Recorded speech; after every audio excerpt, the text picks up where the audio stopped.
मणिपुर के इशू पर पार्लियामेंट में डेडलॉक बरकरार है। इंडिया इत्तेहाद के लीडर 29 और 30 जुलाई को मणिपुर जाने वाले हैं। इससे पहले पीएम मोदी ने नए इत्तेहाद पर जमकर निशाना साधा। मोदी ने इल्जाम लगाया कि यूपीए के कारनामे छुपाने के लिए नाम बदला है, लेकिन इसका कोई फायदा नहीं होगा। मोदी के हमलों पर ऑपोजिशन के लीडरान ने भी जवाबी हमला किया। रिपोर्ट में देखिए। धन्यवाद।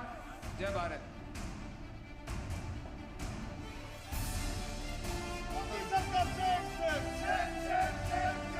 INDIA के नाम के लेबल से ये अपने पुराने कारनामों को छुपाना चाहते हैं।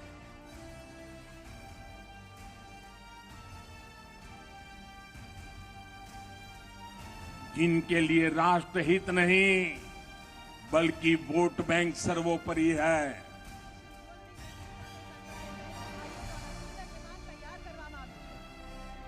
जनता पर फिर से एक बार वही हाल करेगी जो पहले किया था। धन्यवाद। जय भारत। इंडिया इत्तेहाद पर पीएम मोदी का ये सीधा हमला है। पहले राजस्थान के सीकर से इत्तेहाद का नाम बदलने पर सवाल उठाए और कुछ देर के बाद गुजरात के राजकोट से नियत पर भी सवाल उठा दिए।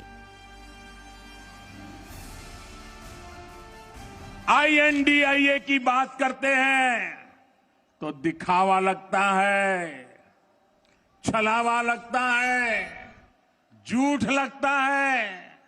भाई और बहनों, इन लोगों में अहंकार कूट कूट कर भरा हुआ है। एक बार इन्होंने नारा दिया था, Indira is India, India is Indira, और तब देश की जनता ने उनका हिसाब चुकता कर दिया था, चुन चुन करके साफ कर दिया था। आप देख रहे हैं आजकल इन भ्रष्टाचारियों और परिवारवादियों ने अपनी जमात का नाम भी बदल दिया है। चेहरे वही पुराने हैं, पाप भी पुराने हैं, तौर तरीके भी पुराने हैं, लेकिन जमात का नाम बदल गया है। 2024 की जंग से पहले नाम बदलकर जीत का ख्वाब देख रही 26 ऑपोजिशन पार्टियों को पीएम ने नाम के जरिए ही घेर लिया। इंडिया जिस मकसद के लिए इत्तेहाद हुआ है, मोदी ने सबसे पहले उसका रिजल्ट ही बता दिया।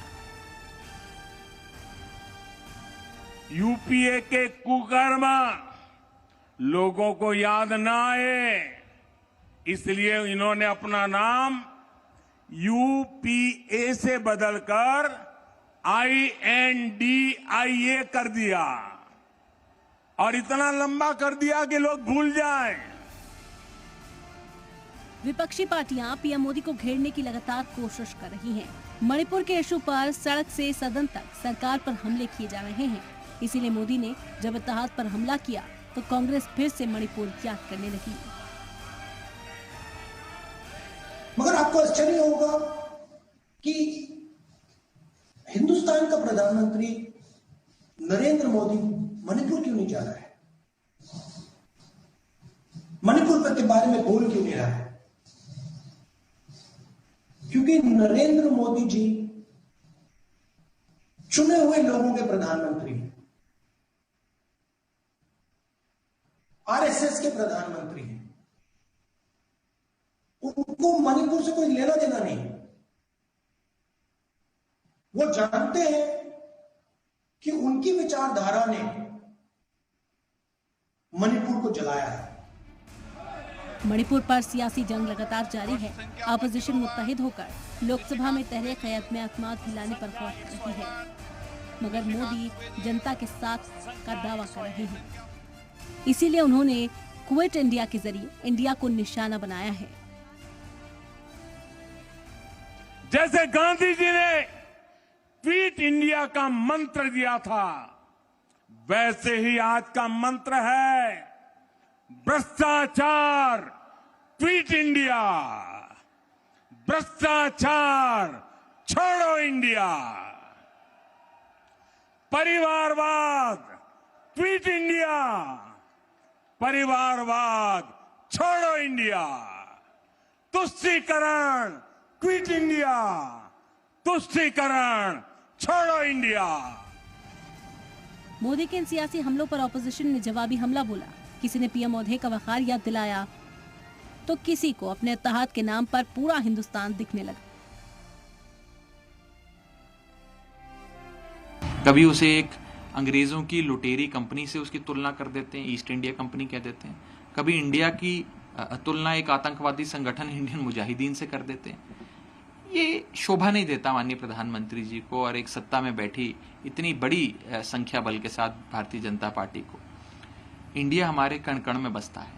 प्रधानमंत्री जी भला अपने अपोनेंट के लिए मुजाहिदीन, ईस्ट इंडिया कंपनी, आज तक तो किसी प्रधानमंत्री ने इस तरह से गरिमा विहीन भाषा का इस्तेमाल नहीं किया था। और ये पद की गरिमा होती है, कद हो ना हो, पद की गरिमा होती है। उस गरिमा का प्रधानमंत्री जी आप सम्मान नहीं कर पा रहे हैं। इंडिया इत्तेहाद नई सियासी हिकमत अमली के साथ नया मकाम हासिल करने की भी कसरत कर रहा है। कोशिश मुल्क की हिमायत हासिल करने की है। मोदी को घेरने के लिए जमहूरी तौर तरीकों की ये बात हो रही है, मगर मोदी ने इनके एजेंडे पर अपने अंदाज में चोट कर।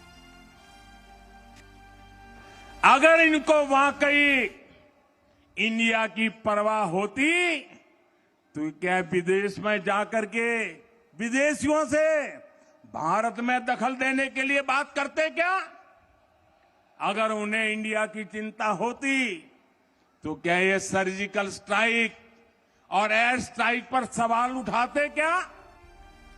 हमले और जवाबी हमले का सिलसिला जारी है और आगे भी जारी रहेगा, मगर सवाल यही है कि क्या पार्लियामेंट चल पाएगी? क्या पार्लियामेंट पे बेहतर तरीके से काम हो पाएगा या फिर बयानबाजी में ही पूरा मॉनसून सेशन निकल जाएगा? ब्यूरो रिपोर्ट, जी मीडिया।